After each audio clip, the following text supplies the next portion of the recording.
to share my screen here. We're going to be talking about our initiatives for the next year, and specifically about accelerating cures. There'll be a little bit of setup in this to kind of help you understand how we got to where we are right now. And then I will go on and explain exactly what our plan is, which is, to me, incredibly exciting that we're to this point now. Hold on a second here. I thought I had this working. All right, so just as a reminder, our targets are in 2025, we plan, and this is our complete goal, and I believe that this is realistic, to have effective treatments for CCM. In 2030, we fully intend to have a cure, because that's the year I retire. And so we have to have a cure by the time I'm done. I would like to let you know that we're still on track to get there, but I think that we may need to ramp up a little bit, and that's what I'm going to be talking about tonight. So what do we need in order to get to effective treatments and a cure? Well, the first thing that we need is a growing and engaged and well-characterized base of patients. We also need a pipeline of candidate treatments. So what kind of treatments do we have that we're considering? And then finally, we need to know if we're successful, and we need ways to measure whether or not we're successful. What is it that we're treating, and what does better look like? So here's the background. How have we already been growing our base of patients? Well, we are a support and information group primarily for our patients, and that is how we grow. People come to us for information. They come to us for support. We have our website, which is very extensive, as any of you know if you've been there. We offer webinars and newsletters. We have a weekly support group, which will happen again this evening after this webinar. And when COVID isn't around, we do conferences, both small and large, all around the country. The other thing that we do that sometimes is hard for folks on the outside to understand, but is an incredibly powerful thing that we can do in order to grow our base, is to target special populations. Now, for the last 4 years, we've had a very large project happening in New Mexico. It is ending at the end of this month, and we'll be transitioning all of our activities over to the state of New Mexico and to the chapter there. But we are now, CCM is actually a household word in New Mexico. There are very many patients there, and that's the reason why we do that. In 2021, we're starting a new project that we call Breaking Barriers. It is an African American outreach project. We're doing that because we have very, very few identified patients who are African American. That is basically a statement to the fact that one size does not fit all. When we're trying to reach our families, it isn't always through Facebook. And so we need to figure out new ways to do that. A longer term issue is that the FDA requires drug manufacturers to have diversity plans when they do their clinical trial enrollment. The trials that they do need to reflect the patients that are going to be taking the medicines. So as much diversity as we can share in our patient base, that will make it that much easier for us to get to treatment sooner. I would hate for a trial not to get approved or to fail because it wasn't able to recruit the good cross-section of people.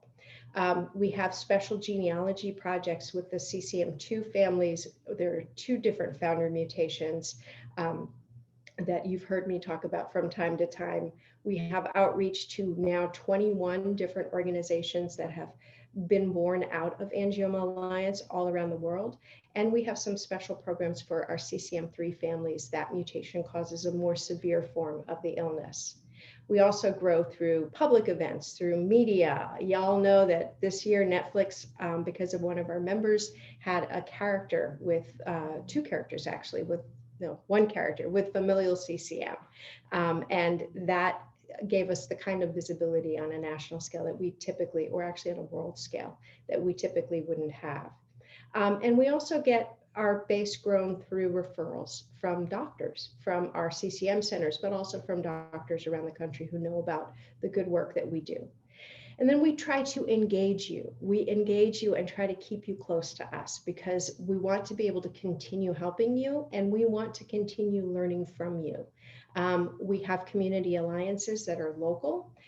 We encourage you to participate in advocacy with us as we are introducing new legislation, and that will come again around next year. We will be working again with probably the New Mexico congressional delegation to get new legislation.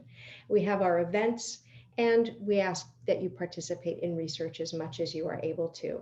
Coming up in 2021, probably about midway through the year, we're going to have a new project in which we are going to be presenting classes, actual classes to our members so that they can have a certificate at the end that that attests to the fact that they are an expert patient, that they know this illness, that they understand the illness and can share that information with other patients.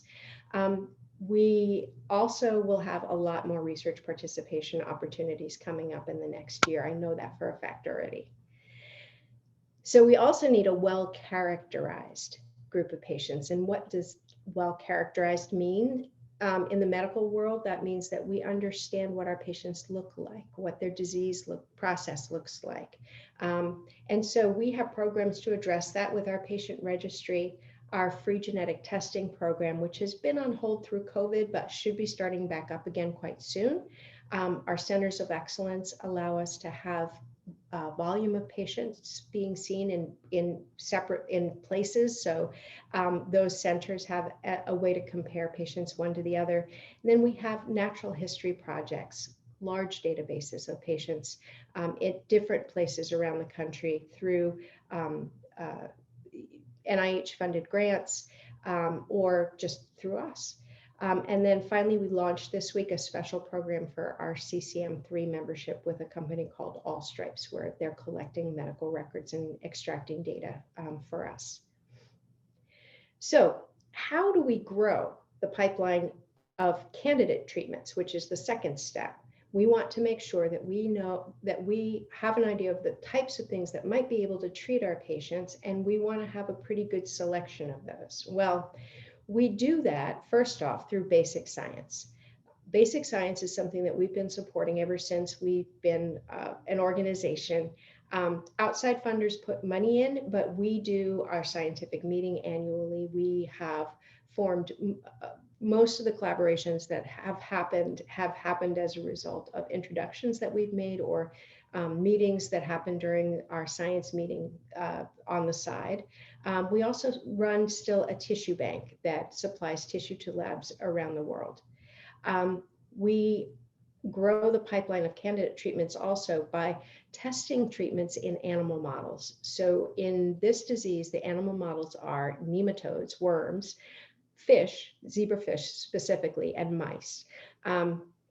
Our animal models are getting very good. The mice at this point look almost identical in their disease process to what humans experience. They go through the development of lesions. They live longer than they ever have.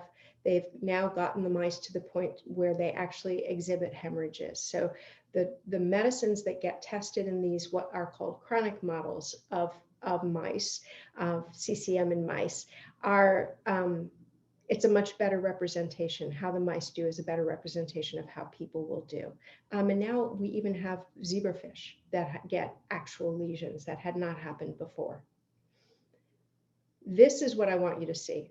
So I talked about needing to have a robust pipeline, a pipeline of potential treatments that we can carry on and take forward. Well, this was published this summer in a journal called Cell Press Reviews. 3 of our researchers got together and wrote this big review article about the state of the science at this time. So they listed all the compounds that have been tested for treatment of CCM. This is page 1. This is page 2. This is page 3. All of these are potential treatments for CCM. And so what you're seeing there is that we have no shortage a lot of these treatments are already being manufactured by drug companies. They just haven't been tested in people by those drug companies. In addition, we also have these other potential interventions, the gut microbiome, oxidative stress from sleep apnea, these other things here, blood flow dynamics and innate immunity signaling, et cetera, et cetera. We could do trials and schedule them from now to the end of the century. We have enough of a pipeline to keep that going. We're not sure right now necessarily what the best opportunities are, but we certainly have a quantity to be able to keep this going for quite some time. So then the third step that we need is a way to measure our success. And that we're very close to as well. Surrogate biomarkers, that's a way to know that something is working without necessarily waiting for the clinical symptoms to happen. In imaging are the QSM studies, permeability and perfusion studies. Those are being validated around, they've already been somewhat validated in Chicago, and they're being exported to different institutions around the country so that quite a number of institutions can be part of clinical drug trials very shortly. And blood biomarkers as well. Blood draws and lab results that will tell you whether or not you are at high risk for having a hemorrhage in the next year. That will be a really good indication as to whether or not you should be taking a medicine. We also have, when we're not looking at hemorrhage as an outcome, but for example, just looking at fatigue or headache or some of the anxiety issues, some of the other things that come along with CCM, we are in the process of developing the CCM Health Index. And thank you to all of you who are part of that. There's more to come, and we should have a pretty good health index in hand by the end of next year. And now we've also even got some history of success building. We have an atorvastatin trial that will be done basically a year from now. And we can, done recruiting at least a year from now, and then a couple more years of taking medicines. And we also are going next year into the phase 2 trial of Recursion's medicine, REC 994, that had previously been called Tempol. That phase 2 will be the first time that CCM patients actually take this medicine and see if it makes a difference in their illness. And that could be one of you if the time comes and you qualify for the trial. So what am I saying here? I'm saying that our patients pieces and our science pieces are nearly in place. Within the next couple of years, we are going to be ready to just charge ahead. We'll have such momentum to go on into trials and just blow this wide open and take all of those compounds that you saw on those 3 pages and turn them into actionable treatments if that indeed is the path that they should be on. As you can see on this slide, we've done the disease education and awareness. We know how to diagnose genetically or with MRI. We have all of these basic science tools, registries. PROS and BIOM is the patient-reported outcomes measure, the CCM Health Index, and biomarkers. I couldn't get that short enough to fit in that circle. And then we have our proof of concept trial. So we're ready, right? We're ready. Well, the problem is that just because we're ready, it doesn't mean that trials are going to start right away. That's kind of a fallacy. I wish that were the case. I wish that as soon as we had all our pieces in place, the companies would be knocking down our doors to try and get our patients enrolled in their trials. Drug development is a very complicated process and often a very expensive process. And this is the framework that I want you to try to understand as we move forward. It's something that I'll be referring back to a little bit in the next few minutes. It works on 2 different axes here. There's the science axis that goes from not having enough knowledge to we might know how to do this. And then there's the business axis, which is moving our medicines from being less profitable ventures to being highly profitable ventures. And as you can see, there's 4 quadrants. The basic science lower left quadrant is we just don't know enough about the illness yet, and we don't have any real way to make a profit. We then have in the upper left the overcrowded markets, which is generic drugs. And we're in that market right now with atorvastatin, and in Europe with propranolol. Those are generic medicines that are being tested in our patients.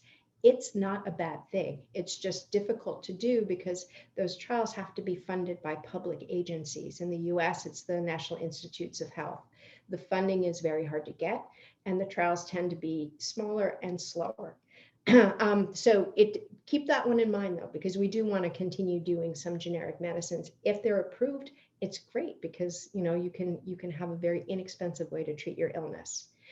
In the lower right, in the opportunistic box, we're talking there about repurposing medicines. Now, there are two types of repurposing. One is repurposing medicines that are on the market right now, and they're still under patent.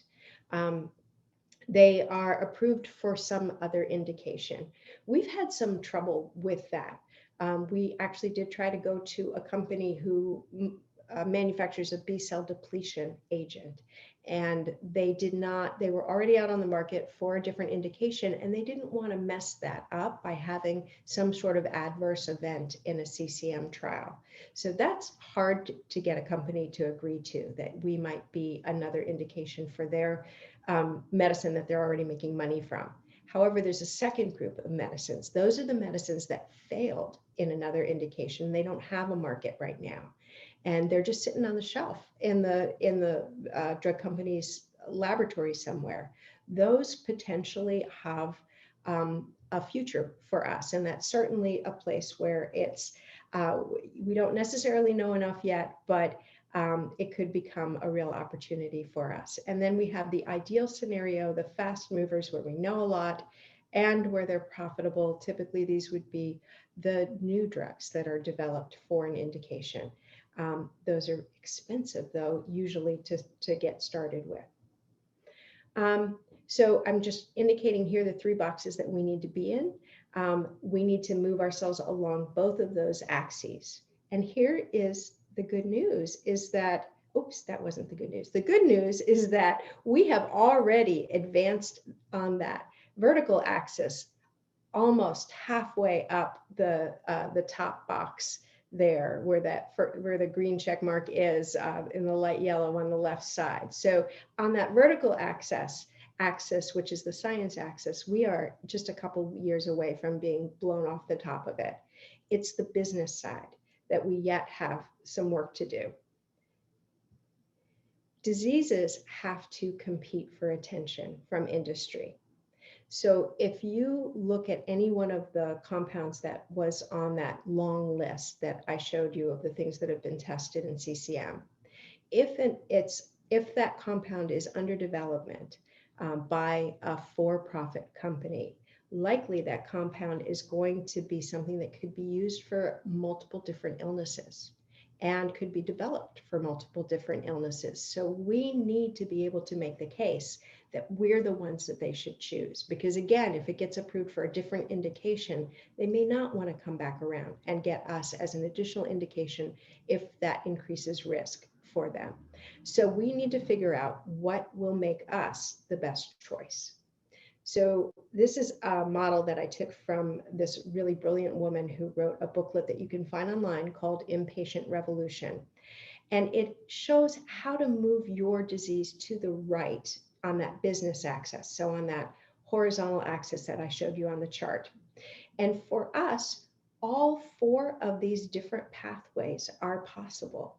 So the first says, is your rare disease relatively common? Yes, ours is. As rare diseases go, we have a lot of people. It's not lethal. It is a candidate for gene therapy. It's not an enzyme replacement candidate, but it is possible for a company to come up with a blockbuster drug just based on CCM patients. If it were, for example, to shrink lesions and make them go away altogether, there would be in the United States over 1 million people who would want to take it if they were diagnosed. And so you can pitch that as being an attractive opportunity all by itself. Or do you have an easy access, well-validated mouse model? As I mentioned, we do now. We haven't had it for very long, but it's there, and it's in enough labs that there wouldn't necessarily be a bottleneck. So we could potentially propose that repurposing molecules and testing them in these mice would be at least a good first step. It's an opportunity for somebody to take something that's just been sitting on their shelf that they've already put millions of dollars into and try it and see if it works for us instead. Is our rare disease linked to larger diseases? Well, of course. It's linked to other hemorrhagic conditions. It is linked to, in some ways, to cancers even. It's linked to aging. It's linked to seizure disorders. There's lots of other ways that our illness has overlaps. So perhaps our illness could become a first indication for some bigger illness. And so it would be a cheap way to get a medicine on the market because it wouldn't take as many people in our trials as it might necessarily in a much larger trial for a different indication for like hemorrhagic stroke.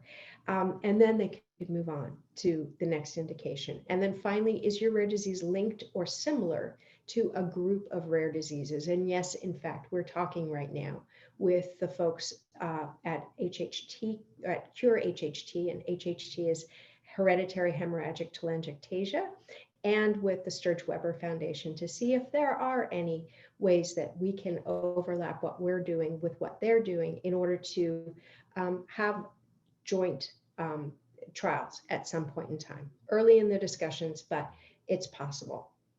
So what do we need to do at this point? I cannot do all this. It is a huge job, and it also requires some specialty knowledge that I don't have. So what we would like to do is move on and grow a little bit. We can channel our role with researchers, patients, and industry, and we can clarify the path to trials and let industry know about us and develop these relationships. But what I want to do in order to make that happen is to hire somebody who knows how to do that. I would like to hire somebody who is in an industry liaison position for Angioma Alliance. Their activity would be to identify and reach out to companies to promote CCM as the best choice and to break down any roadblocks that they might find along the way. So why now? Because as I said, we've got a clearer path to the clinic than ever. We're, again, within 2 years of being able to launch a dozen trials if they know about us and industry agrees. So let's do it now rather than waiting 2 years so that as soon as we get there, we can just launch.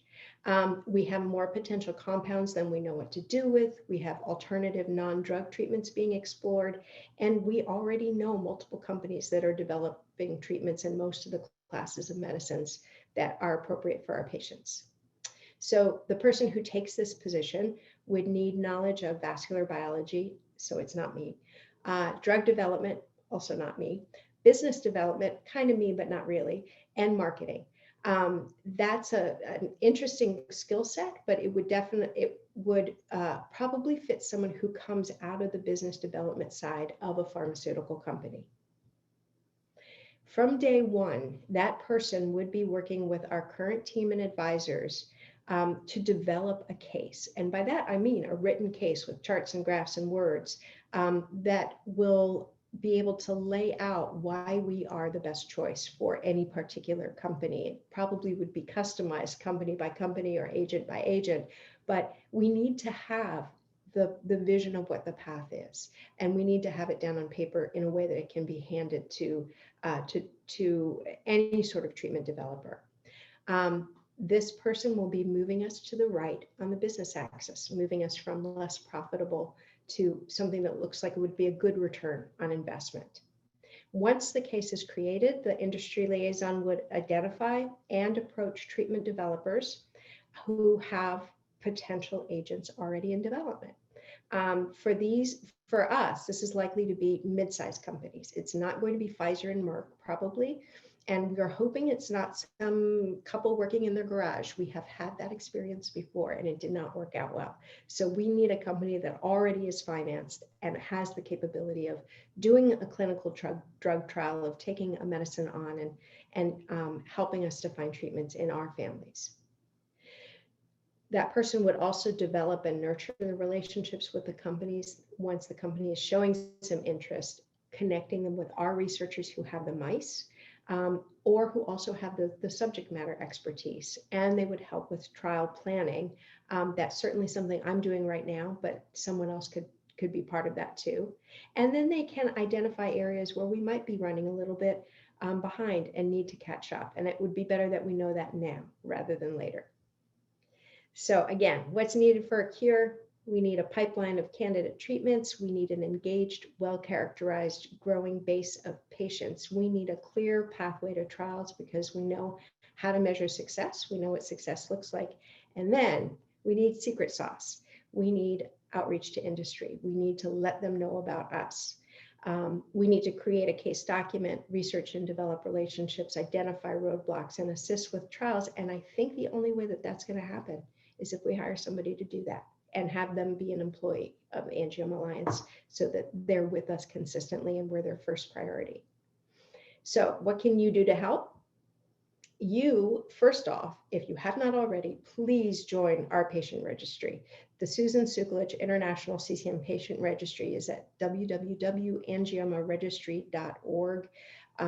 If Lindsay or Darla could put that in the chat, that would be great so that folks can go back and reference that.